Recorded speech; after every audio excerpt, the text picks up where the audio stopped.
In May of 1999, a 14-year-old girl made her way to a Hong Kong police station.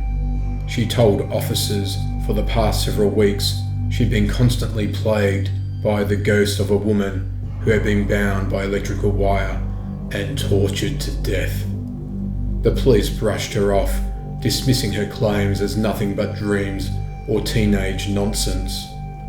Their interest was piqued, however, when she explained that the ghost was of a woman she had a hand in murdering. Following the child back to a flat in the city's rundown Kowloon district, they discovered that the girl's dreams were in fact very real nightmares. Inside the flat, they discovered an oversized Hello Kitty doll with the decapitated skull of a woman inside it. The case became known as the Hello Kitty murder and was regarded throughout Hong Kong as one of the most depraved crimes in memory. Fan Man Ye's life was tragic, even before she was decapitated and her head stuffed inside a doll. After being abandoned by her family as a child, she was raised in a girls' home.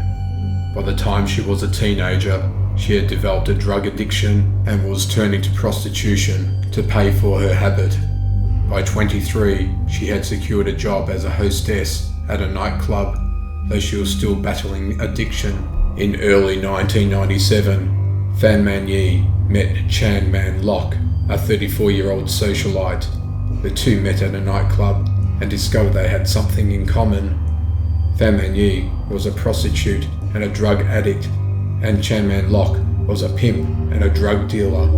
Before long, Man Ye was a regular addition to Man Lok's group, in addition to his henchmen.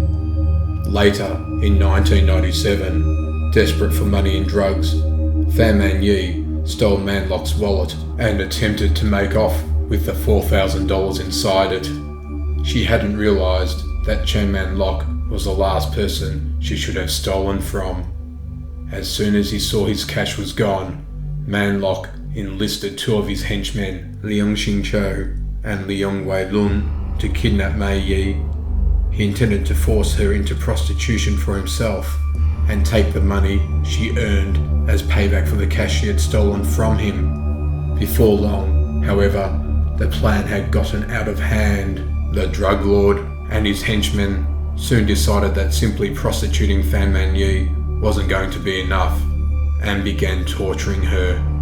They tied her up and beat her, and for over a month subjected her to various horrors, burning her skin, raping her, and forcing her to eat human feces. Though the torture of Fan Man Ye was horrifying enough, perhaps more disturbing is the tale of the 14-year-old girl who reported her murder to police. Not only was she responsible for turning the torturers in, but she was one herself, known only as Ah Fong, likely a pseudonym given to her by the Hong Kong courts. The 14-year-old girl was a girlfriend of Chan Man Lok's, though girlfriend was probably a loose term. In all likelihood, the girl was another one of these prostitutes. At one point, when Ah Fong was visiting the torturous trio in Man Lok's apartment, she witnessed Man Lok kick Man Ye 50 times in the head. Ah Fong then also joined in, doing the same. Though the details of the extent of the torture inflicted by Ah Fong were not released, as they were part of a plea deal.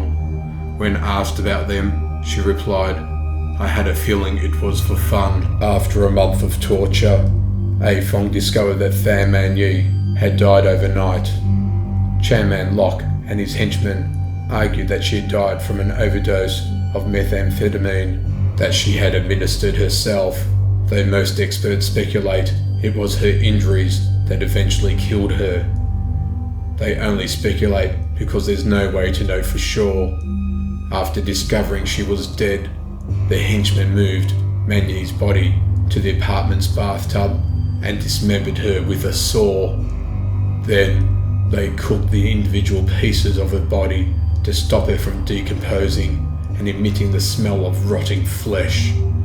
Using boiling water on the same stove on which they were cooking dinner, the killers boiled the pieces of her body and disposed of them with the household's garbage. Her head, however, they saved.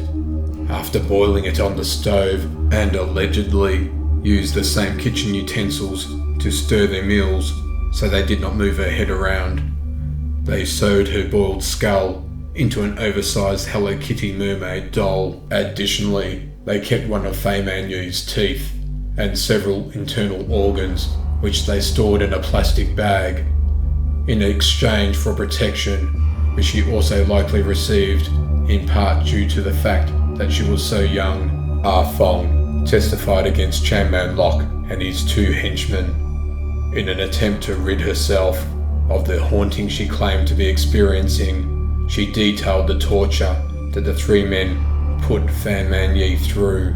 Though the story was so disturbing, many felt it could not possibly be true. The evidence uncovered by police was damning and horrifying. The apartment in which Man Yi had been tortured was full of Hello Kitty memorabilia, from sheets and curtains to towels and silverware. Furthermore, the body part trophies taken from Man Yi were found inside, with evidence that all three men had interacted with them. Unfortunately, due to the state of Fan Man Yi's remaining body parts, the police and medical examiners were unable to determine a cause of death.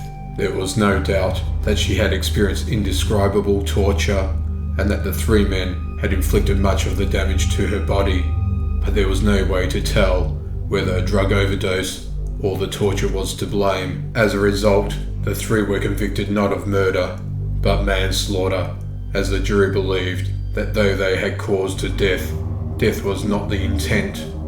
The charge left Hong Kong's public reeling from the Hello Kitty murder, but the trio was sentenced to life in prison with the possibility of parole in 20 years.